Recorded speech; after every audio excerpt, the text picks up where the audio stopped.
Hey everybody, welcome to Engaging the Phenomenon. And today we have a very special guest. He's a friend and mentor of mine I've known for many years. I call him the unsung hero of the contact underground. He has a rich knowledge and personal experience of early contact work in the field. So welcome to the show, Joe. Well, pleasure to be here. Thank you. So just for people who may not be familiar with you, your name is Joseph Burkes, MD. Correct. So you're an MD, and everybody calls you Dr. Joe. You have a long history with contact work, and you're such an untapped potential in the field. It's insane. So I'm really happy to have you on here to go into some of the deep stuff. Sure. Yeah. Well, just let me say that I'm class of '76, Tufts University School of Medicine. Internal medicine was my training. I worked for 30 years for the Southern California Permanente Medical Group, and I had a very diverse practice. I was in the office. I was a hospitalist. I worked emergency room for 10 years, did nursing homes, helped drug addicts recovery and chemical dependency recovery program. So I had lots of very broad internal medicine, general medicine training and practice. But I had extracurricular activities. I grew up during the 60s. So I was a student activist in pretty much all the major social movements that were from the 60s, 70s, and 80s. I was born in 1949 and grew up in Greenwich Village, which was a left-wing political hotspot. And we, as children, were demonstrating against nuclear testing. At that time, both the United States and the Soviet Union were pouring explosives, nuclear weapons detonating all over the world, and radiation was getting into the deciduous teeth of children. So women, including my mom, were marching to stop atmospheric testing because the kids were getting irradiated. And they succeeded in pressuring the governments of the world, Soviet Union under Khrushchev and United States under John F. Kennedy, to sign a nuclear test ban, no more atmospheric testing between the United States and the Soviet Union. But I was also active in the anti-war movement, anti-Vietnam War, civil rights. We had many student strikes for integration. As a college student, the war raged on, and finally, when I was in medical school, the war came to an end. But I was part of a group of left-wing doctors called Medical Committee for Human Rights. We promoted a national health plan, which still has yet to be created in the United States, although countries all over the world, like England, Europe, they all have advanced healthcare systems. We are profit-based and rather backward. So I also got involved with the labor movement in terms of occupational health and safety, and did all these sort of things along with being a doctor and trying to help my wife as much as I could. I wish I had done more to help raise our two children who are now young adults, and they have, well, their daughter has a child, and there's one on the way. So I'm a grandpa too. Okay, congratulations. I'm not quite there yet. I got quite a few years, I hope. So you're I guess I can say you're an activist. You're and part of all these revolutionary movements, I can say, kind of trying to make an impact on the world. You're a medical doctor. And how do you find yourself with UFOs? Well, part of my work as an activist, international peace activist, I went to the former Soviet Union on 4 occasions, and we had peace delegations. The doctors on both sides of the Iron Curtain were putting out medical information about the consequences of nuclear war. So we called it in those days citizen diplomacy.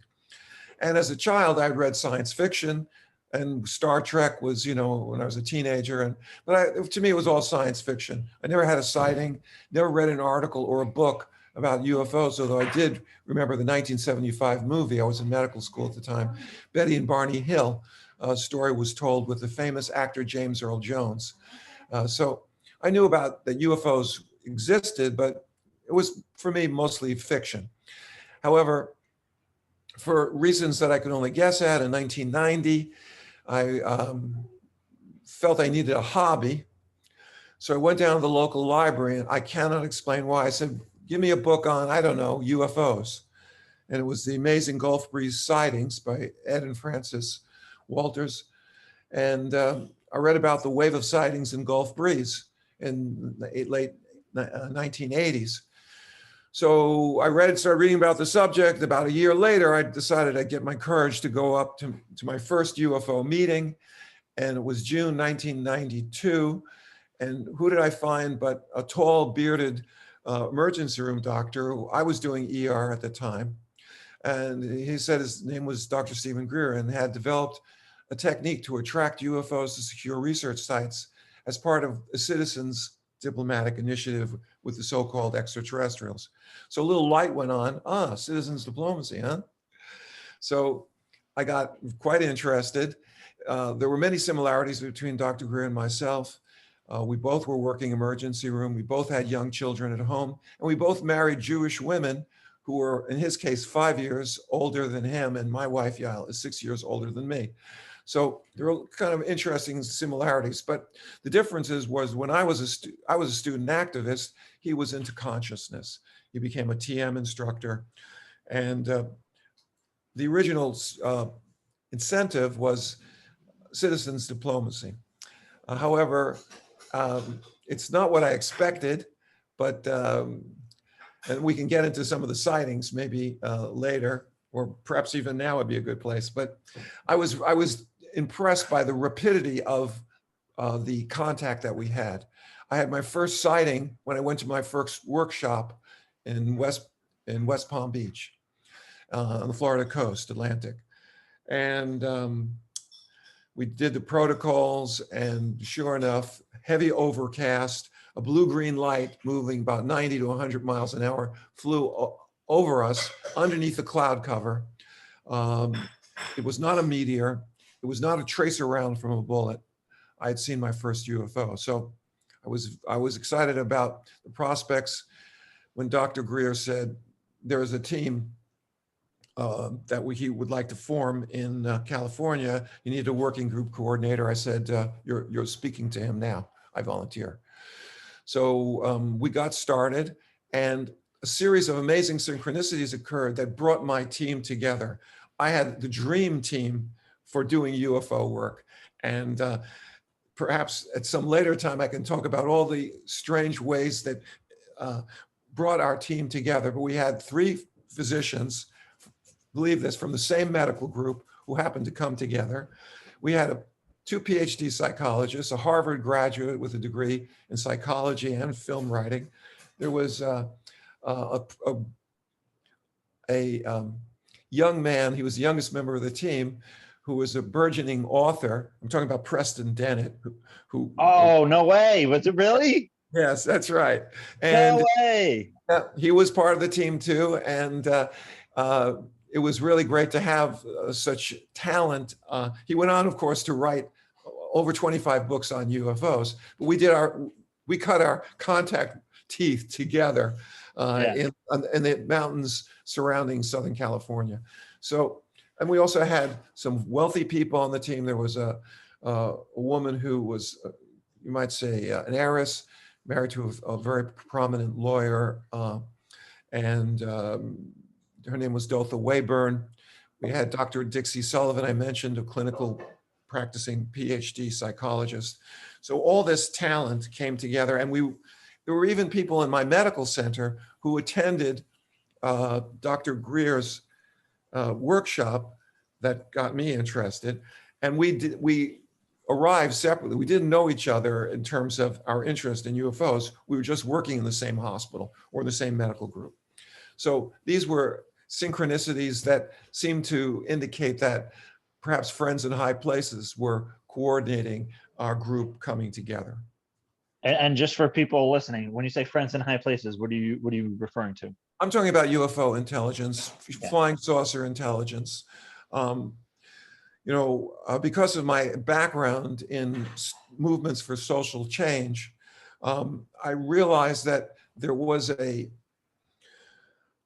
potential for our group to be under surveillance. And so as I did the work, I realized that the intelligence, counterintelligence model that was put forward by Val Gurman about 25 years ago. He was a researcher who said there's many different paradigms. You can say this is a scientific investigation. CE5 is not, and we can explain some of the reasons why. We can call it a diplomatic initiative, which was Dr. Greer's selling point, among many others, which didn't pan out. But we weren't any kind of diplomatic initiative like you have on planet Earth. What was it? Was it a new age cultural spiritual movement? Perhaps that was getting closer. Or was it, as I mentioned, a counterintelligence intelligence operation? And the intelligence behind the phenomena seemed to be directing us in ways that we triggered the interest of the executive branch intelligence services. And that's a whole nother discussion. But it became very clear from the beginning of our contact work that our team was under surveillance. And I can talk about the specifics if you want. Yeah, sure. First, I want to go into, so these are the early CSETI years. You're talking, 1992. I believe, yeah, 92 and, shortly after. So, Right. what was it like in the early days? Because I'm going to have you come on. We're going to have several discussions. This is going to be like an entire series again, because you have such a wealth of knowledge, and we're going to talk about everything from your early working group to the consciousness stuff to the virtual reality hypothesis and all that. We're going to get into all that. But for the sake of this one, I'm trying to go back into like the contact underground, the contact history, the contact network.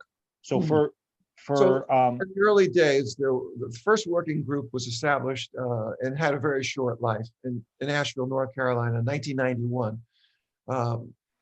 If you read Dr. Greer's oral history, Hidden Truth, Forbidden Knowledge, I think is the title, you'll get a lot of background information. Everything that he describes in that book was accessible to us through our discussions with the CSETI director.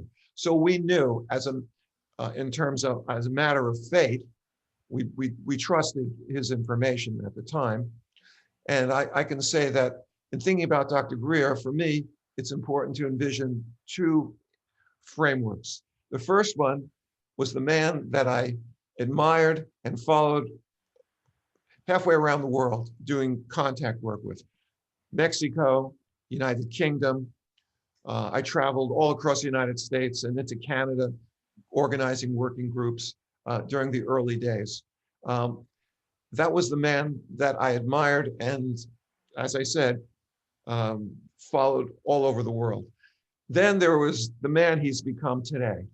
And so for me, Dr. Greer will always be he was my greatest hope and my greatest disappointment. And we can talk about that. But in the early years, the excitement was just palpable in terms of the early working group operations. The encounter that he had in Alton Barnes, where if you've seen the television program Sightings, it's portrayed from, it's just on the internet. You can maybe put up a link. It shows the report on the July 1992 encounter where a UFO 90 feet across came across a field towards the CE5 team. When that event occurred, excitement spread across the internet. It was the early days. But even before that was the Gulf Breeze encounter, March 1992, where no less than 40 volunteer contact workers, and that's the term that I like to use, activists or contact workers, because it's a lot of work, although you don't get paid, at least not in my. Not for us. We get maybe fringe benefits in terms of being part of an amazing process of contact with non-human intelligence, but no greenbacks for this work. So we're volunteer contact workers. Well, Dr. Greer got footage of that Gulf Breeze sighting that was spread all over the internet, and it was just very exciting days. Is that the one where the guy's like, holy damn hot shit? Right, that's right. We got a CE5, right? This was good old boys in Florida. Yeah. But coincidentally, that event happened in the same place where I had read a book about the amazing Gulf Breeze sightings. Right. That was the first book that I read in December of 1990 on UFOs. So there was this synchronicity there as well, that I was was prepared to understand what happened in March of '92 when when the CSETI director caused panic among some of the people who were unprepared when he said, we're going to emergency protocols and we're going to have a landing and a boarding if possible. A number of people in that group who were not with the program, according to the CSETI director, got so panic stricken that they got in their cars and drove away immediately. This happened also similarly with Sixto Paz Wells and his Rama group during their initial contact work outside of Lima, Peru, in a place called, well, it's La Minas. It's a desert location south of Lima. And during Sixto Paz Wells' initial contact, people weren't prepared. And when the UFO actually did show up and flew over them at a very low altitude, people panicked and ran away.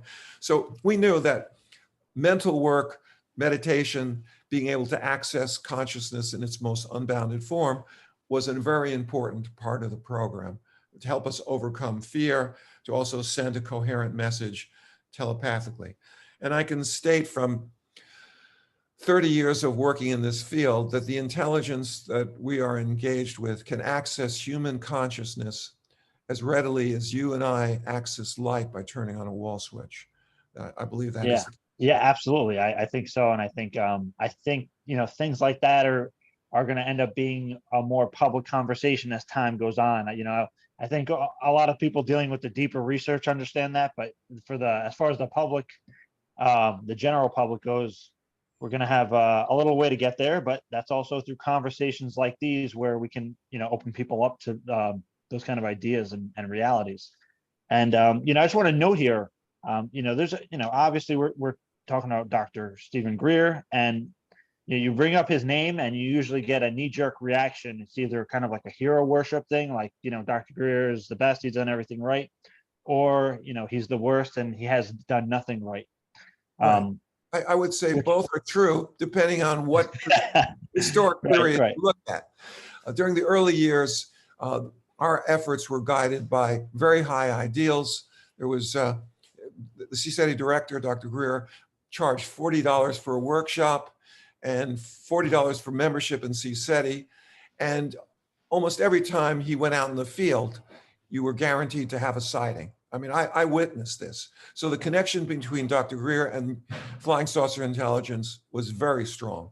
In fact, if you want to look at the intelligence, counterintelligence model of human, non-human intelligence relations, you can say that Dr. Greer was an agent of IFLAS working for both sides, for both UFO intelligence and the sections of the national security state, both corporate contractors and intelligence services, CIA, Office of Naval Intelligence, et cetera, et cetera. Both sides, both the non-human and the humans, were working Stephen Greer. And I got to see the process unfold in a very dramatic way. Okay, now I definitely want to get to that, but just before we get to that, because that's an important part of this entire history, really, of you know, the contact underground, or, you know, this contact work that me and yourself have found us self caught in, you know, right in the middle of. I do want you to discuss the CE5 experience from Mexico before we get into that, just because it's a pretty incredible event. Yeah, I think Mexico is very important, but I have to say that I should also mention that our team Mexico was February 1993. Our team had been going into the field already for 8 months before that event occurred. 7 months, yeah. So I had already had a series of contact experiences before Mexico, and they were quite remarkable. For example, in the Santa Susana Pass, we had these very powerful lights that signaled at us, and there was a consciousness link between myself and the intelligence behind the phenomena. We had many sightings of anomalous nocturnal lights, and in a spectacular display of psi virtuosity. Yeah. The intelligence behind the phenomena staged a series of sightings for individually for my team. I had a sighting the first week as I was driving home on the 405 freeway. A blue-green light silently flew overhead. It was not an aircraft. You can always tell in Los Angeles because the cloud cover is illuminated from a million lights, so you can see the silhouette of any plane flying overhead. A week or two later, another member of the team had a sighting. It was a broad daylight sighting of a metallic disc hovering over the Santa Monica Mountains. And finally, later that first month, Dotha Wayburn, who had this very nice home in the Palos Verdes Peninsula, it's sort of like Beverly Hills on the ocean, very fancy. She's driving up the road leading to her home after she's attended a meditation session, and hovering over her house is a light which she's never seen before. As it comes down towards her to meet her as she's driving up, she sees it's a 30-foot glowing mother of pearl orb. And telepathically, she gets the message, you were looking for us? Well, here we are. And then it flew off over the Pacific. So from the very beginning, our team was being worked by the intelligence behind the phenomena. They recognized our efforts and they staged these sightings, which had a lot of coherence. All of us were in our cars. All of us were alone. All of us were driving south when these sightings occurred over a month period, separate from one another. Right. So now I wanted to lay that down to explain that our team was successful even before my trip to Mexico. Right. Yeah. And this trip to Mexico, I mean, it's a pretty, I think it's noteworthy. And I think it's important because a lot of people in the audience are not familiar with this rich history of the contact work that was going on and the type of contact encounters that were taking place. So I think it's incredibly important to note, back in these days, there were some incredible encounters going on. It wasn't just orbs in the sky and flashes of light. So it's important. Yeah, it's really important for people to hear this history. And so Mexico, as many people may recall from history, of course, some of you weren't born in the summer of 1991, but over Mexico City, there was a total eclipse of the sun. And hundreds of thousands of people saw beneath the eclipsing sun a glowing UFO that was recorded by 16 videographers. So this is July 1991. So that triggered a wave of sightings across all of Mexico, but especially around the volcano, which, as you may recall, if you know your geography, Popocatépetl volcano, it's an active volcano, 17,000 feet in elevation. And periodic eruptions over the centuries has been the source of agricultural wealth in that region, but also tremendous destruction. So we had heard about sightings that were ongoing around the volcano, and the CSETI director wanted to organize a team. Because I speak Spanish, because I had already had experience, as I mentioned, 6 months of doing contact work, I got the privilege of being selected to go on the, what was called back in the old days, RMIT, Rapid Mobilization Investigative Team. We were never rapidly mobilized. It took us about 3 months to get it together. Yeah. Nevertheless, the wave of sightings were ongoing. We had on our team Sherry Adamek, who I mentioned. There was only 3 active teams during the early years. Hers was the first in 1991. She was a paralegal specialist, and she headed the Denver team. Then there was our team in Los Angeles. Then Wayne Peterson in December of 1992 started going into the field. And those groups were the nucleus in the Western United States. Other attempts to do ongoing field work according to the team model were made, efforts were made, but we were able to sustain our activities for several years. Right. My team was operational until the fall of 1997. So for almost, for 5 years, that was it.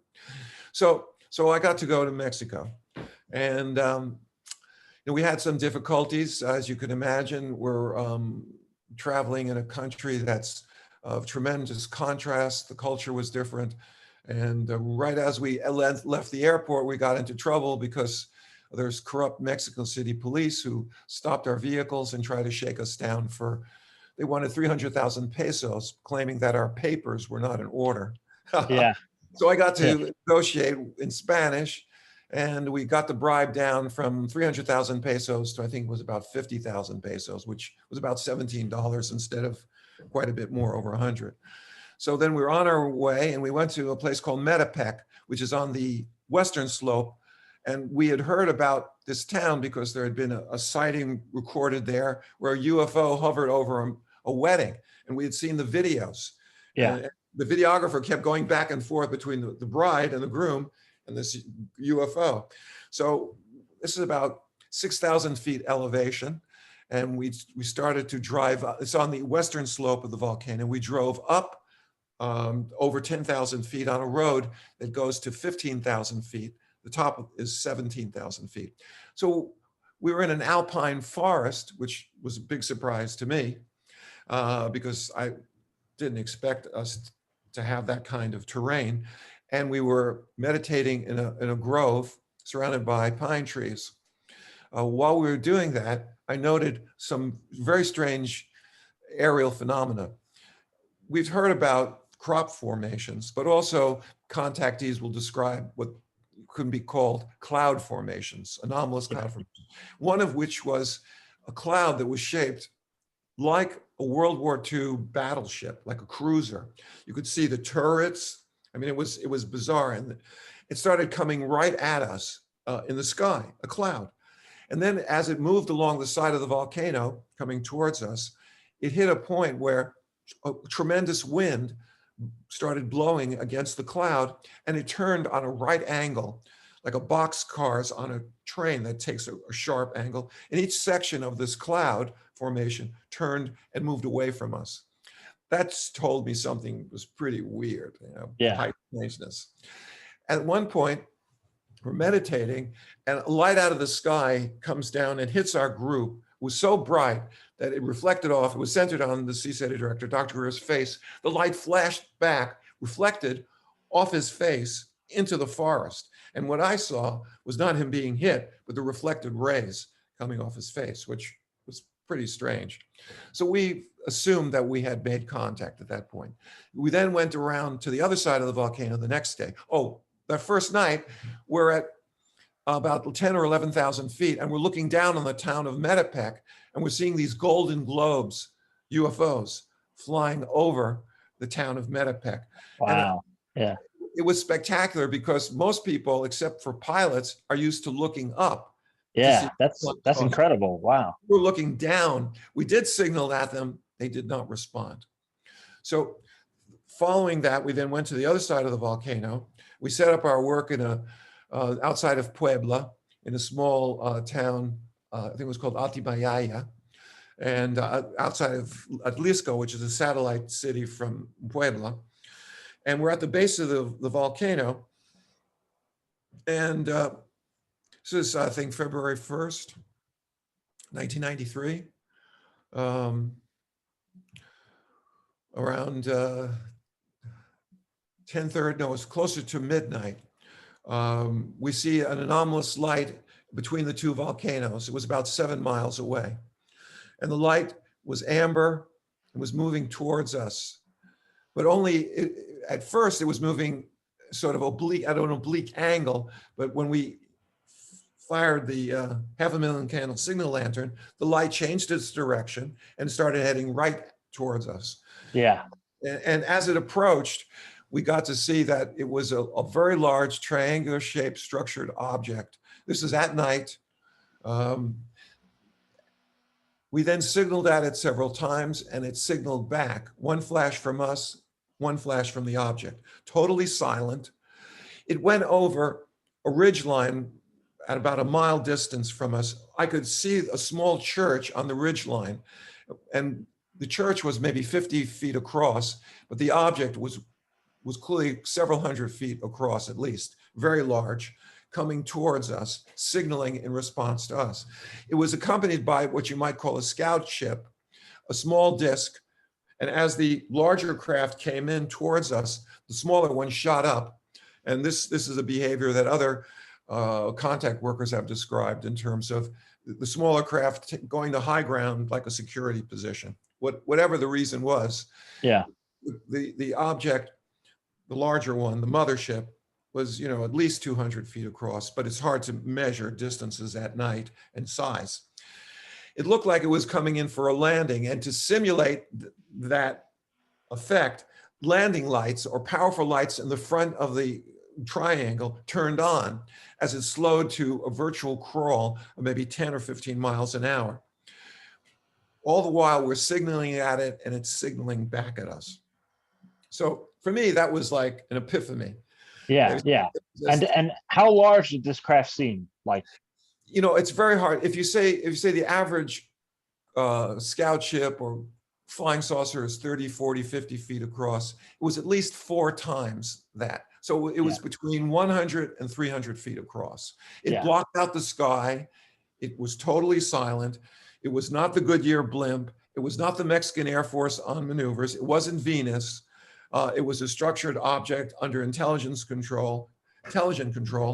And one of the team members actually had been able to biolocate into the craft, and she was able to observe what she said she thought were the crew who were coming in to interact with us. I can't verify that, but I can verify that all of us saw it. However, things went awry because in UFO subculture, if you don't have video evidence, then the debunkers or wannabe debunkers will say it didn't happen. And if you do have video evidence, then it's a hoax. So we had brought a lot of expensive equipment, an Olympus 60 power, state-of-the-art video camera. We had a 35 millimeter single lens reflex with a computer chip. All our equipment, which was working perfectly before the event, ceased functioning. And we made sure that the lens cover was taken off. Yeah, yeah. So I mean, even the cheap 110 camera, which is like a Brownie old film camera, when you try to, it was spring operated. When you try to press the spring, it wouldn't click. Right. So it was some kind of high strangeness event that we were not being allowed to photograph this event.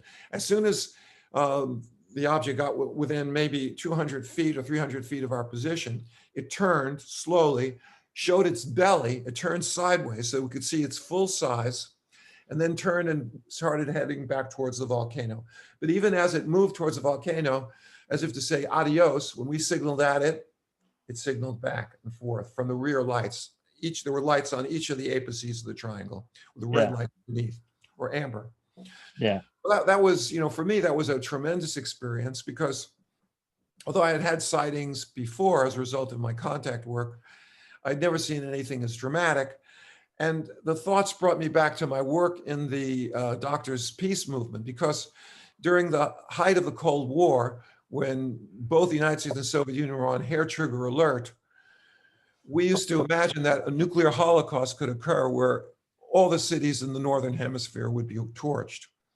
And I'd been part of a movement where Dr. Helen Caldicott, who was a peace activist, said, what does this say about humanity that we're prepared to destroy ourselves? It bespeaks of a hatred of ourself, our children, and if there's a creator, of God herself. So that was in my mind, that even if we take the nuclear end, even if our planet or our civilization is destroyed, I imagined, somewhat naively, of course, I was quite idealistic and somewhat innocent at the time, that there might be friendly ETs who would remember the great late planet Earth, and their children would be told about our civilization that had not evolved spiritually, but had evolved technologically to destroy ourselves. So for me, that was like a very powerful moment, because it was the culmination of my contact work up to that point, and then many years of peace activism. And the fact that our contact efforts were posed as a way of bridging the gap between non-human and human intelligences, I still imagine at that point that we were part of a citizens diplomatic initiative. All right. And I think that's a very important ideal. You know, I think ideals like that are great to strive for. And, you know, it's 2021, things, you know, things are a little mixed up nowadays, but, you know, hopefully we can have strong ideals like that.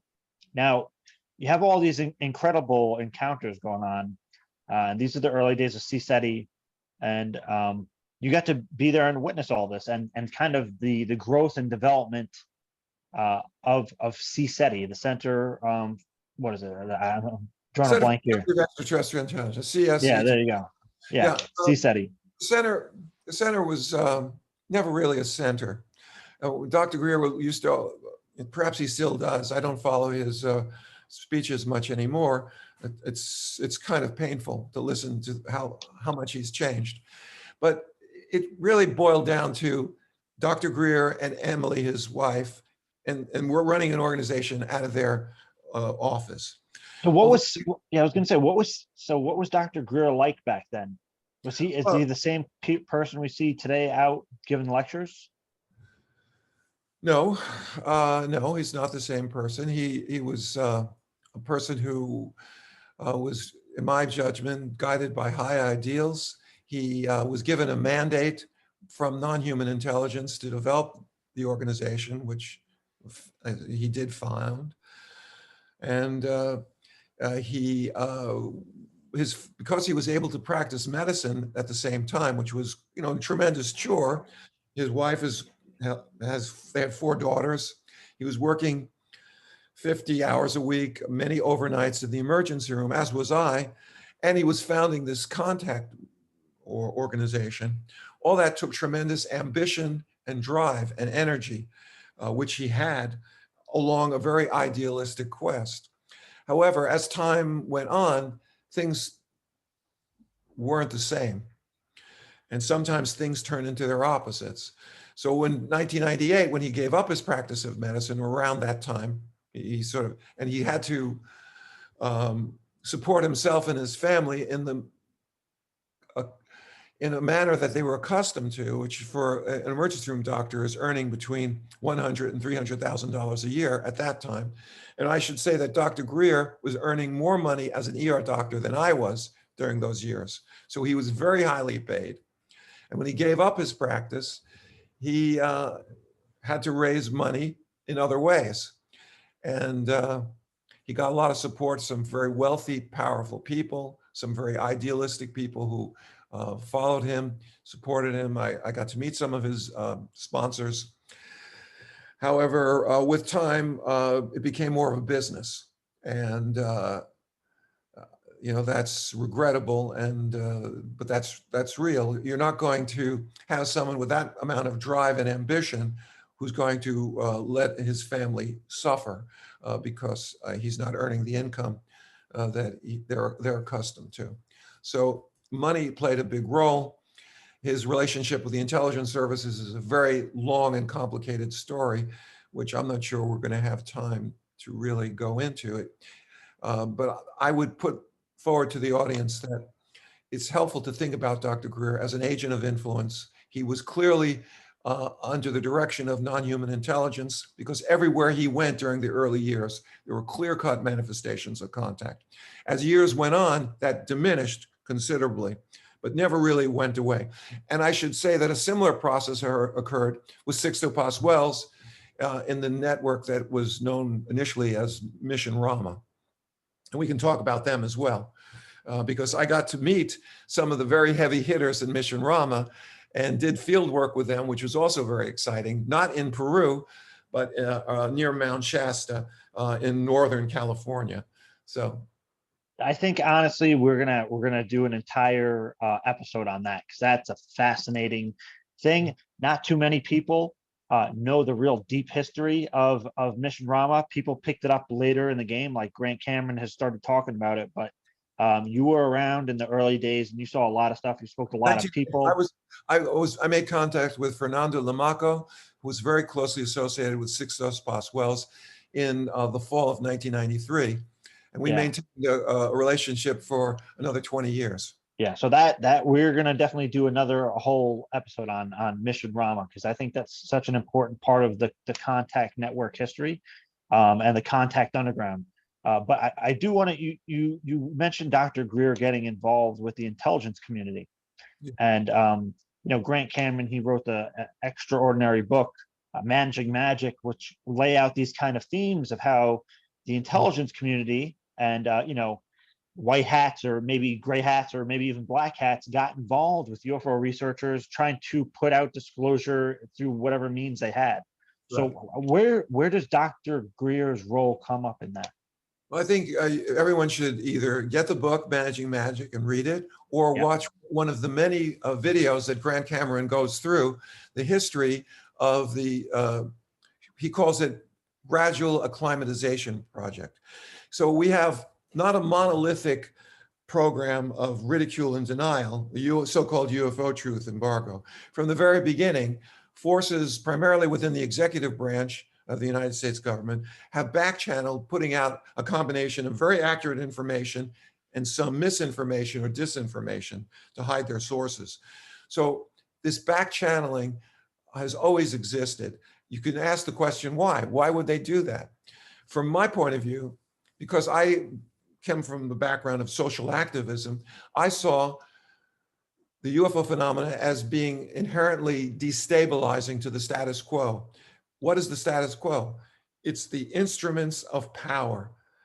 This subject, in my judgment, threatens all terrestrial elites, the military, corporate interests, sections of the religious elite. It threatens academia, as we all very well know.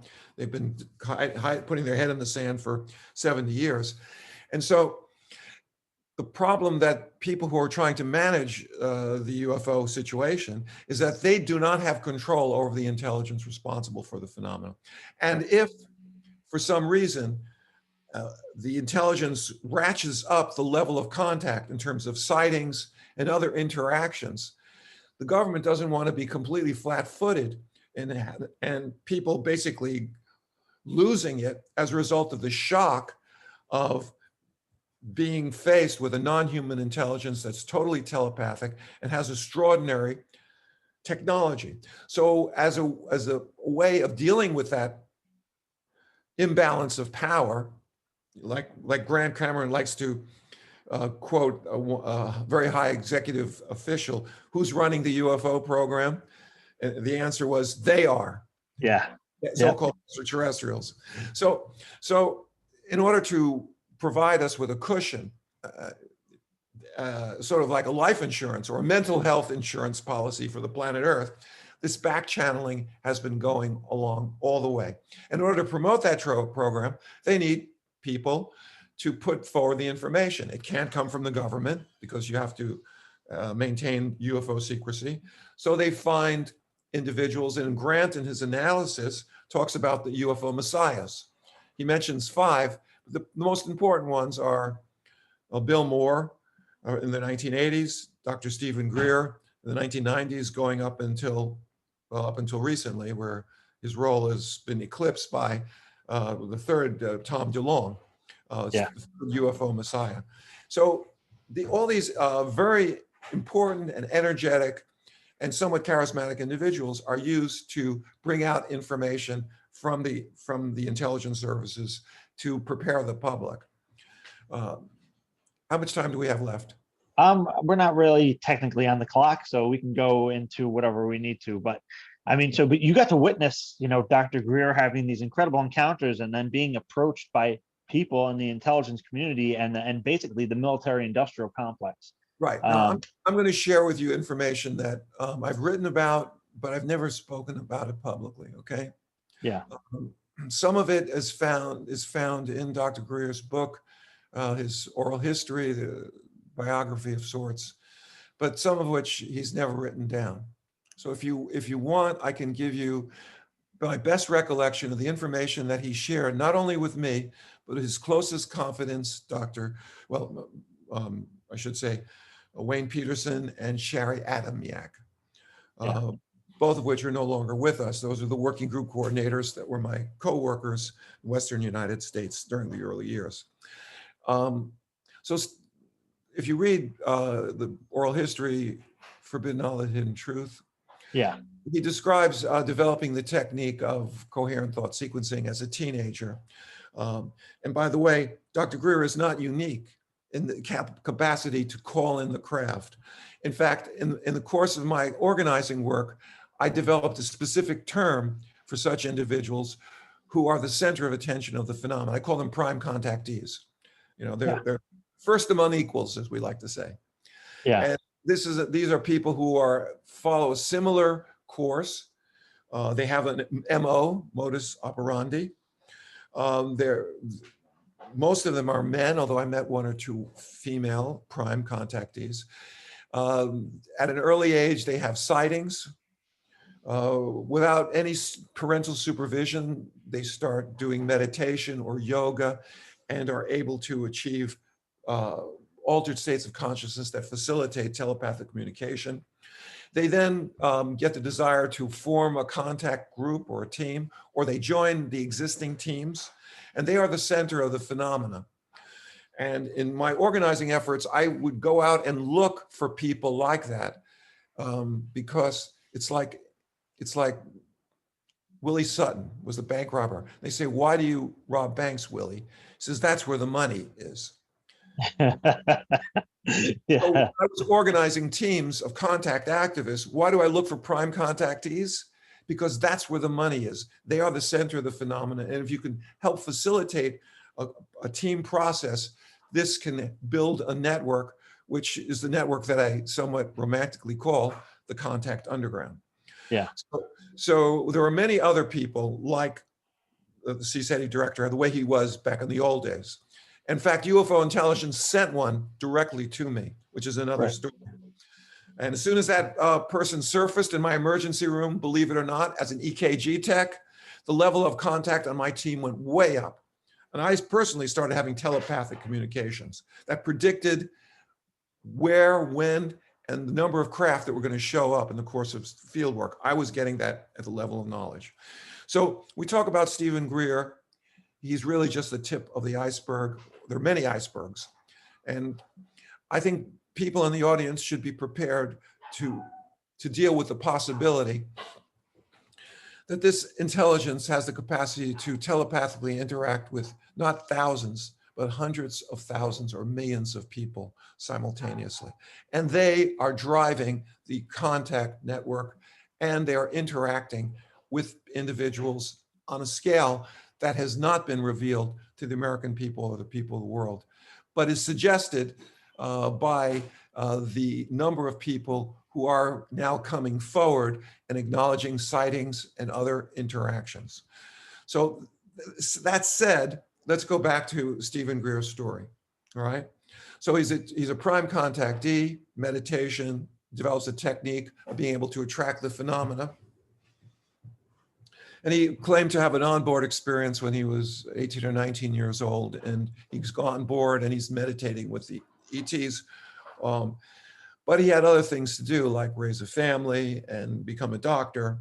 And so he abandoned his contact efforts until perhaps 1989, in which he had a very powerful sense that it was time for him to pick up the work again. Around that time, he also alleged privately, but he did not write about it, but he had a second onboard experience. They allegedly picked him up in front of his house in Asheville, North Carolina, that I got a chance to visit. It's a very wealthy neighborhood, Biltmore Forest. And he had a front lawn that was the size of a football field. And the craft allegedly brought him there, landed there and took him to a place that he described was like the backside of the moon. And there he was reportedly observed UFOs on the surface of the moon that were the size of aircraft carriers, rectangular shaped craft with purple lightning and going back and forth between the surface of that satellite he assumed was the moon and these enormous craft. And the message he was left with was these craft were charging up, in the sense like capacitors, or charging energy in preparation for the level of contact that was going to increase during the 1990s. Now, this is an interesting story, but what has it got to do with his involvement with the intelligence services? Well, if you read his book, he describes in late 1989, early 1990, President Bush the first was in power, and there was a drug summit that was going to happen in Colombia. And while CSETI director Stephen Greer and his wife Emily were visiting Washington, D.C., he got what he described as a telepathic override, where he got very specific series of images describing an assassination attempt that was going to occur on Bush. And if you go back and read about the news reports from that drug summit that happened in February of 1990, there were intelligence reports that the drug cartel was going to launch a rocket, which they presumably had attained from the anti-Soviet forces that were fighting in Afghanistan. And they were going to launch a rocket and kill the president of the United States. Well, Stephen Greer claimed he had a remote view that was so vivid, it was like he was there. He was flying with Air Force One.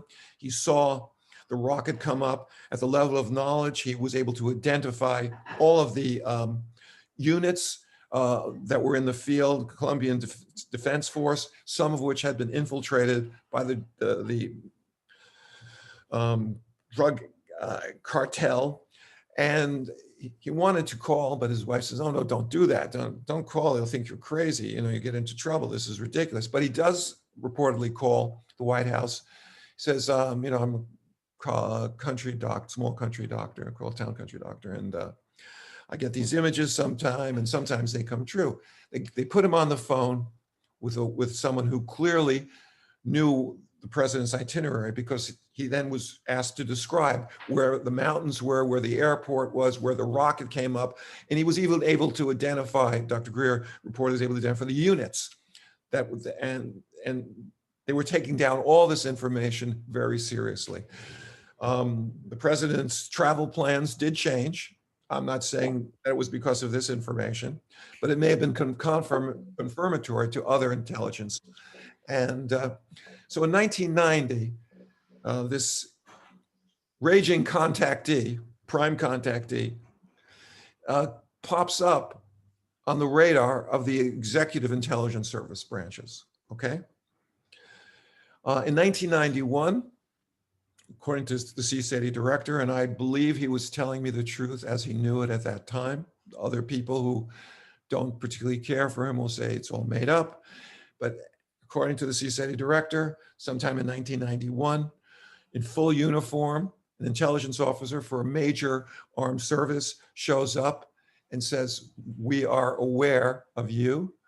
I think this may have been after the first successful CE5 in Asheville, North Carolina in the spring of 1991. It was around that time. I don't have the specific date. But this intelligence officer allegedly said, "We want to help you bring forward this information." And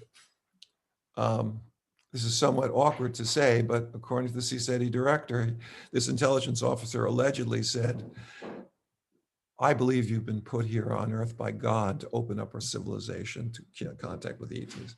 Well, if you know Stephen Greer and you know the trauma that he experienced as a child and the tremendous efforts he had to overcome, a childhood of abuse, physical, psychological, and other forms of abuse, you have to have a very strong ego to overcome those things. Right. But for someone who has a weakness for, shall we say, excessive pride or hubris, hearing a full uniformed intelligence officer saying that I believe you've been put here by God, that's like mother's milk. Wow, that's just like a rush. And that was the first step, and as part of his involvement with the intelligence service. He also told us that when he first wrote the initial manuscript, self-published manuscript about the project, he submitted it to a number of people, one of whom was an executive in aerospace, I believe, who said to him, and I'm quoting the CSETI director, "That's the best analysis of the overall situation that he's ever read." So people not only from the executive branch of the intelligence services, but also corporate executives. This is 1990, 91. Yeah. Very early in the game.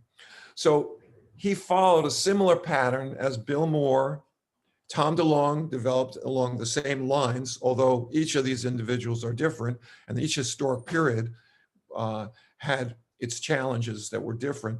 But this was a pattern that is described so very well by Managing Magic. Yeah, yeah. And so I know even the early briefings that Dr. Greer claimed to give, some people question of whether that occurred or not. Actually, James Wolsey has gone on the record in the last few months on the Black Vault, and James Wolsey said, maybe he embellished the story a little, but yeah, something like that actually did happen.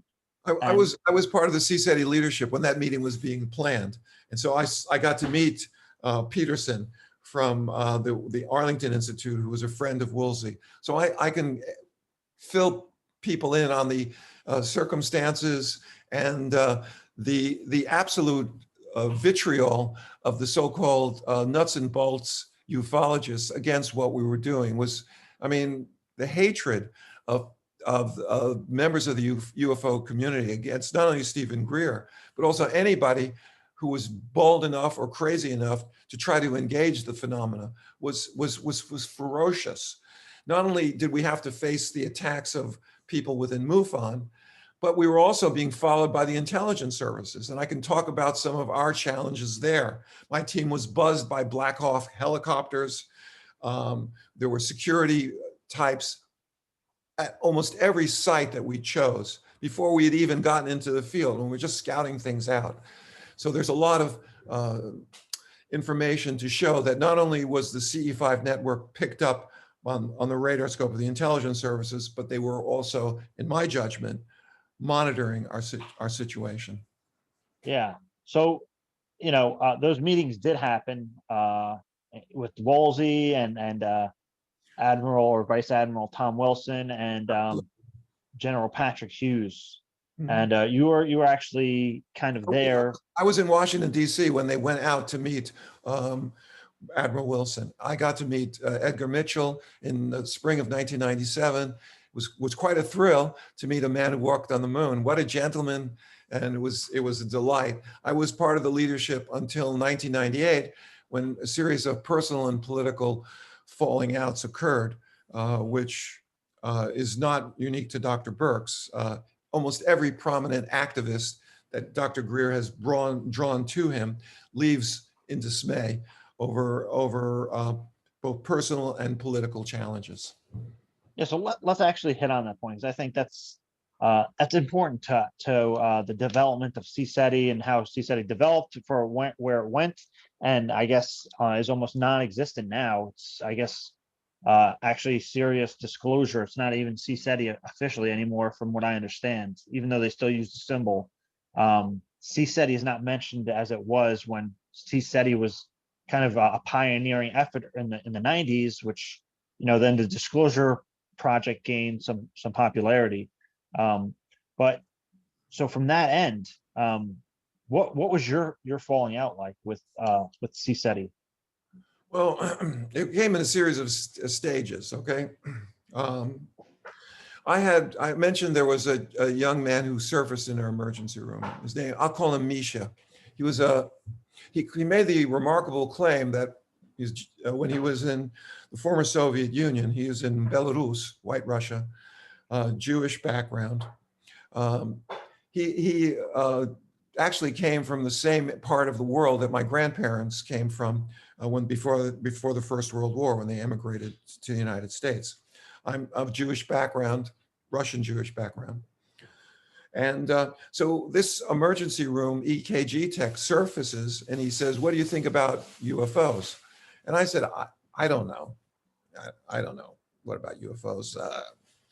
There's got to be some life out there. That was at a point where I was not ready to come out to announce to my medical group what I was doing work.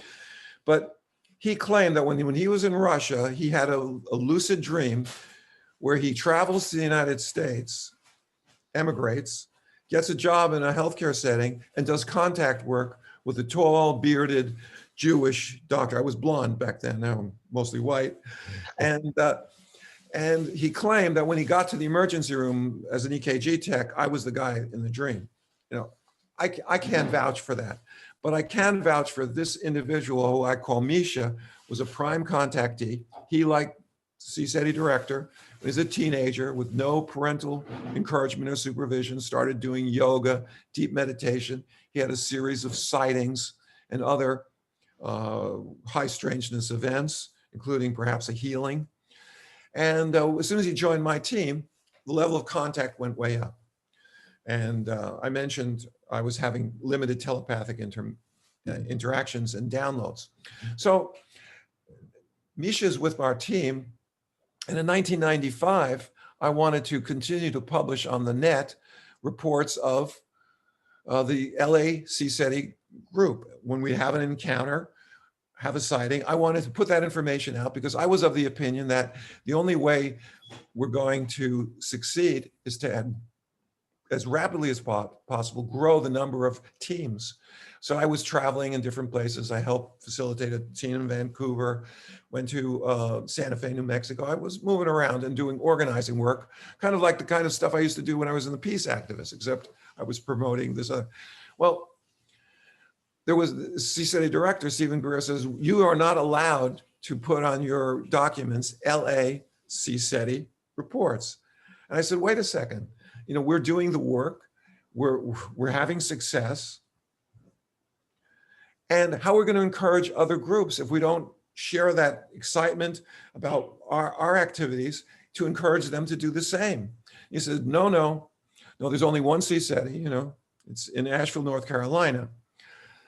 And this is very interesting because it has to do with also monitoring our group, the intelligence services. This is priceless. Yeah. So I'm pretty furious because although I certainly respected the CSETI director, I did not agree with his decision. And I was so angry that I said, okay, we're going to form a new group. Yeah. And we're going to call it HICE, Human Initiated Contact Experience, HICE. And so one of my team members says, what's the difference between HICE and CSETI? I said, it's the CE5 initiative without Stephen Greer. Yeah. So we're communicating back and forth, nothing, just email, and which I'm trying to get a team together and putting out our literature, and we're ready to break with the parent organization, which was something I did not want to do because it's divisive. I thought it would be weak. And in a certain sense, there were groups that wanted to stop us, and I did not want to divide up our strength, but I would be damned if I wasn't going to share our work. Yeah. So I had this very, shall we say, in diplomatic, we had a very business-like conversation, which in diplomacy usually means tete-a-tete, you know. I said to Stephen Greer, I said this, I said, if you do not allow me to publish my work with our Los Angeles team on the internet, then when we have further success, which I was describing to him and to everyone else who would listen, we will not be able to give credit to the parent organization. I didn't mention I was planning to break with him. In other words, I was saying, I have, in the form of Misha, my own Stephen Greer. He draws the phenomena in, we have the interactions. We can do the work without you. And our success will not go to the benefit of the parent organization, CSETI. At that point, we came to an impasse and a compromise was made. I could publish my reports, but I just had to say the opinions and findings that are described in this report are not of Center for the Study of Extraterrestrial Intelligence and only represents the opinions of and observations of the authors of the reports. Right. I didn't like it, but I was able to stay in the organization for another two and a half years after that. But there were others. Now, ultimately, this is the form that the CE5 network, as poorly organized as we are, this was the form that it took. Eventually, over the decades, large numbers of people were introduced to the process, and they are writing about their reports, but not as CSETI, but as people who they identify with the CE5 initiative. I think it's about time that we start considering using a different term because of what you've described as the stigma associated with CE5, and has to do with the misinformation and misleadership of the CSETI director, who I regret has changed quite a bit from those early days that I've described. Oh, back then was, I mean, was everything fine and dandy other than the incident that you described? Did you see anything else going on with Dr. Stephen Greer as he went on? From that point until you took, I guess, until you left and I believe 98. There were, Stephen Greer was a splendid organizer of the CE5 initiative during the early years, and he worked every month, 1 or 2 weekends while he was working in the emergency room. He would travel all over the country, very dedicated, very inspirational. He showed the videotapes of the Gulf Breeze encounters, and that got a lot of interest and activity. But his increasing involvement with the intelligence services and took the form of what was called Project Starlight, and then that became the Disclosure Project. That was taking his energy and his focus away from organizing teams. People in the network felt, I didn't feel particularly abandoned, but there were complaints. What is he doing meeting with all these intelligence people, Woolsey, let's build the CE5. And there was just so much oxygen in the room. And over time, the CE5 initiative didn't get access to the oxygen. It all went to Project Starlight. And so we were operating pretty much on our own. Nevertheless, in 94 and 95, he and the working groups continued to operate it. And I can describe at some later point the very successful encounters that he had with Sherry Adamak in the northeast of Mexico. It's called Los Mitres Mountains. They had an amazing encounter in December of 1994, which Sherry wrote a report on, which is on the internet, you can read about. So, but Starlight eventually took over pretty much all his energy. There were other things that happened in terms of the way he handled people in the network, certain discourteousness, lack of respect. We got to see a dark side of Dr. Stephen Greer. Like Dr. Jekyll and Mr. Hyde, there was Dr. Jekyll, who was a paragon of virtue, and there was Dr. Hyde, a dark, angry side of him, which is not unexpected if you imagine the kind of abuse that he had to deal with growing up in the circumstances described in his autobiography. Nevertheless, those were exciting years.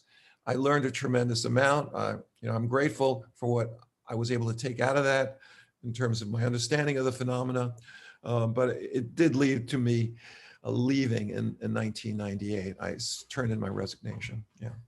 Was there one event that triggered your leaving? Well, there was personal stuff which was insulting, but I'd rather just keep that as personal. I think sure. I was not the only one who was insulted by Stephen Greer. I can name many activists who left the organization in a state of dismay after unparalleled display of hubris. Do you want to mention any of them? Okay, sure. Debbie Hofoch, there's Costa Macris, there's Dr. Jan Bravo. There's a whole range of people who, some of whom continue to be active, but many others. People who pay thousands of dollars to go to the so-called ambassador training and describe behavior which they found very insulting, to the point where I have coworkers in the network that, they get angry every time I mention Stephen Greer's name, because there's one contact activist who's very successful. He got a telepathic override to stay away as far as possible from Stephen Greer. So yeah. I can't vouch for that, but I don't think he's the only one who's been warned. Yeah. Well, and you even had people like Ed Mitchell, Dr. Edgar Mitchell. He actually left in support. I mean, he stopped supporting Dr. Stephen Greer after some point. I think in the early 2000s, if not earlier. Yeah, I've posted articles where his change of attitude was described. In terms of, he claimed that Dr. Greer exaggerated, which I know he does. She's a showman, and a certain amount of poetic license, I guess you can look the other way, but when it becomes to the point of embarrassing, and then he became a monger of the most outrageous conspiracy theories, some of which I think he's being fed by his contacts in the intelligence services. That's and his very divisive position now about this openness that we are now experiencing as a result of the efforts of Tom DeLonge and the people around him, Semivan and Elizondo and Christopher Mellon. That whole analysis that this is a false flag operation is peddled nonstop from the very beginning with not a shred of proof. Right. Other than to mention that, 40 years ago, a famous German rocket scientist, Werner von Braun, through his associate, warned that this might happen. Well, 40 years is a long time. Yeah. If this false flag operation was in process, what's taken them so long to mount it?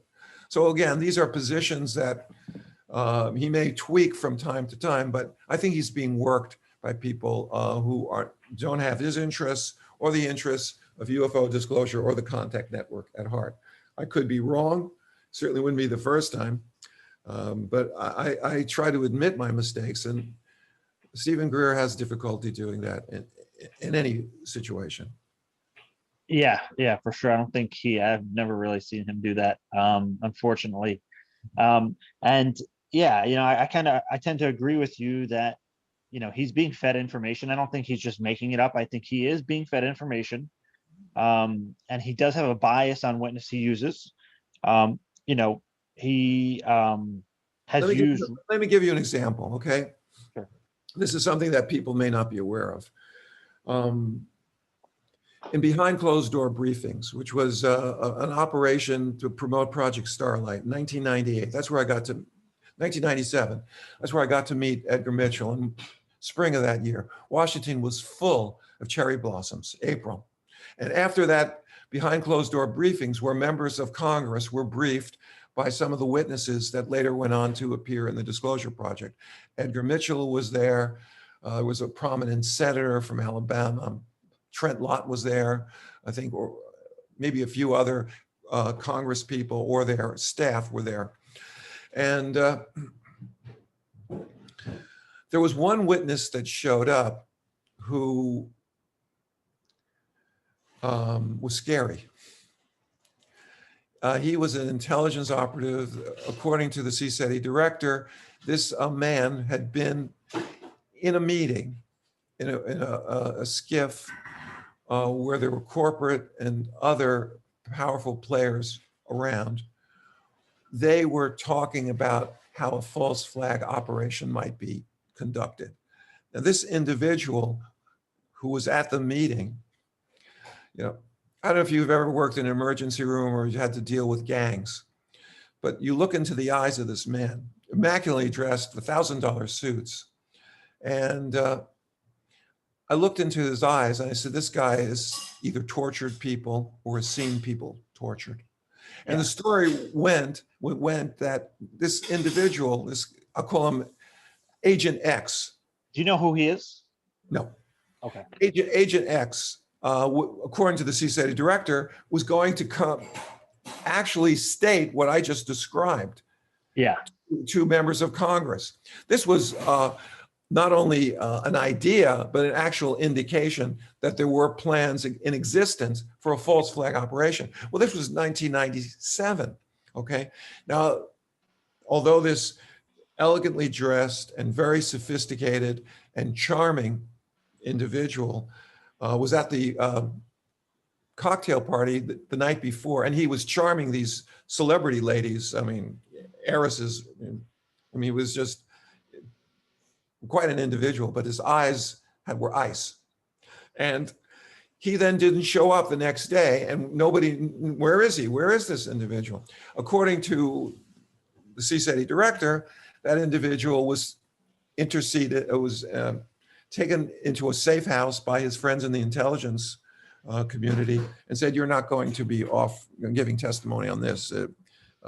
He wasn't hurt anyway, but he was told that this story was not for public consumption. Now, I can't prove any of this, what I've just told you. This is my impressions based on being there, what I saw. But it's conceivable that such plans do exist, or people within the intelligence community would want someone like Stephen Greer to think those plans are existent and are being prepared. I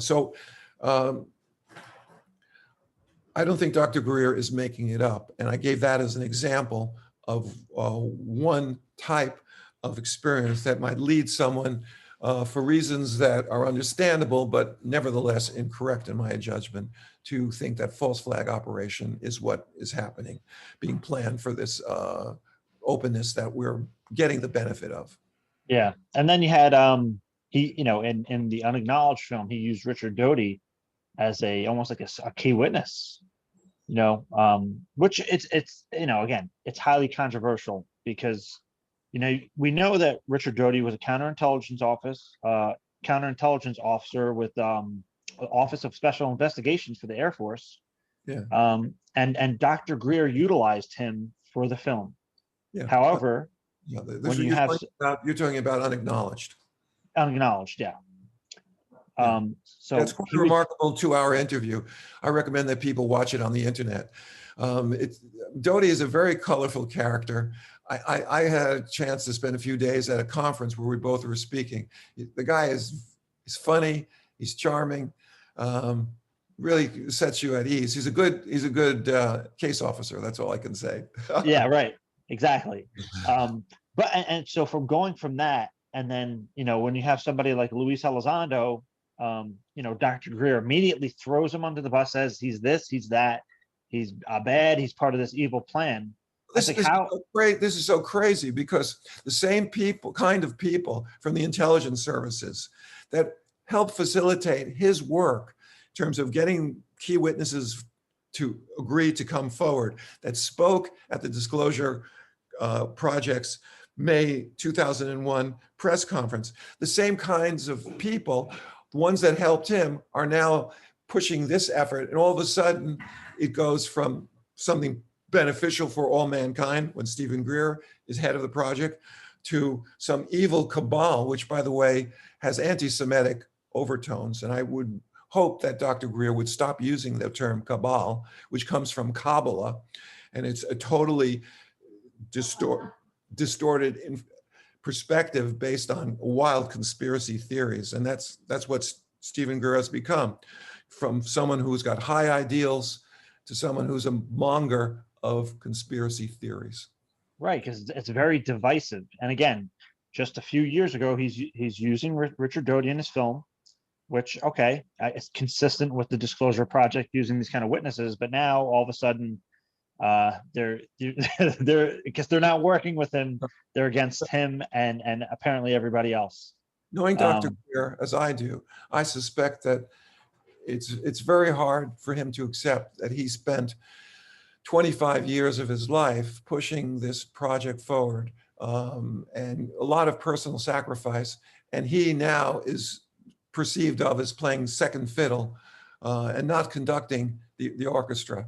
With someone as talented, as energetic, and as proud as he is, I think he's suffering from what we call the green disease, envy. Yeah. Envy. Yeah. It's unfortunate because he has done such great work, both with Project Starlight, the Disclosure Project, the rollout of CSETI. There was a great, like you would say, network, not movement back then going on. And I think a lot of that early stuff brought us to where we are today. Absolutely. But things have a way of turning into their opposites. And if Dr. Greer has fallen from grace, it's not by his own efforts alone. I think he's being worked. And the intelligence services are great. They have I mean, they go to charm school. They are well trained in manipulation, and you just have to be vigilant. And of course, there's the whole issue of money, having to support his family after giving up medicine. You know, it's impossible to go back. If you've been away from medicine for 3 or 4 years, you're out. Yeah. They don't need you anymore. Yeah, and when there's one issue with the when CSETI or Dr. Greer had decided to raise the tuition for this ambassador trainings. I spoke to, I'm not going to say who, I spoke to somebody within lead roles of CSETI, and I was saying, listen, this is not conductive to mobilizing field workers. This is not, if you want to get more people doing this, this is not how you're going to do it. And they said, I know and I agree with you, but this is what Steve wants to do, and this is Steve's show. So it was unfortunate to see that happen. But on the counter of that, it motivated me and others to just put everything out there for free, and help to kind of build a network online where you can learn this and start your own working groups without having to go through Dr. Stephen Greer. This is our birthright. This is our birthright, to be able to have freedom of association. And if there is an advanced intelligence here reaching out to us, whatever they are, ultimately, we're going to find out in the process of engaging them. And we have a right as world citizens to do this work, and nobody can appropriate it, can put a copyright on it. There is no copyright on consciousness. Yeah. And just one more thing about the whole CSETI thing. It's noteworthy that just before or during the release of the film Sirius, just about the entire team, the whole entire board of directors left. Yeah, that's right. December 2012. I'm aware of that. And do you know why that happened? Well, I don't have any prime. I tried to get a hold of Dr. Jan Bravo and Emery Smith. Neither of them would respond to my request. So I have only secondary sources of people who knew them and spoke to them. And so I'm now third source. But the rumor is, and this is a rumor, and free information, and that sometimes it's worth what you pay for it, nothing. But that proviso, my understanding was that Dr. Greer insisted that the first movie, the Sirius, that was ready to go, be re-edited, that principal witnesses and co-workers like Jan Bravo and Costa Macris were going to be cut out of the video, which would have been bad because I saw the video and it was a mixed bag. But one of the good parts was that it wasn't just Dr. Stephen Greer, it was other voices showing that this can happen, it's real. So they were to be cut out, and he was holding up the money from the production company fund raised to pay the producers, both the director and producer. So there was something's $50,000 or $100,000 that Dr. Greer was using as a way of coercing them to edit the film the way he wanted it. At that point, the board of directors, including Jan, Emery Smith, and then there was an oceanographer, I forgot his name, from New England, who was also on the board. They had access to the bank. They wrote a check for the amount that the director and the producer were owed, and then they resigned en masse. Okay, now, but this is secondhand or third-hand information. I think this is the way it happened, but I think people need to get the primary sources if they're going to put more confidence in it than I can subscribe. Yeah, and it is a fact that the entire board of directors did leave, though. That did happen. Yeah. And they've been remarkably silent since, just about all of them. Right. So that's very puzzling and I think concerning, that they kind of just went on the low key at that point. Which has their own story. Each of them has their own story, and the reasons for are diverse. Yeah. So I'm just going to end it here again, because, Dr. Burkes, it's an honor having you on. I think you're like a national treasure or international treasure, cosmic treasure of this rich history of contact and even the UFO subject. So it's a pleasure and an honor having you on here. And I am definitely going to have you on again I mean, this could be the beginning of a long series. Really, we didn't even scratch the surface. Not at all. Yeah. The consciousness connection. For people who want to read more about my work, I have the first 50 pages of Path to Contact, edited by Jeff Becker. That's my story, Paths to Contact. It's on the internet, Amazon. Also, I co-authored with Preston Dennett a chapter on UAP healings in the free compendium Beyond UFOs, a very important chapter. And then coming out in the fall, Ray Hernandez, my friend, who is the driving force behind Foundation for Research into Extraterrestrial and Extraordinary Encounters Free, has also formed a new group called CCRI, Consciousness and Contact Research Institute. And we're putting out another compendium.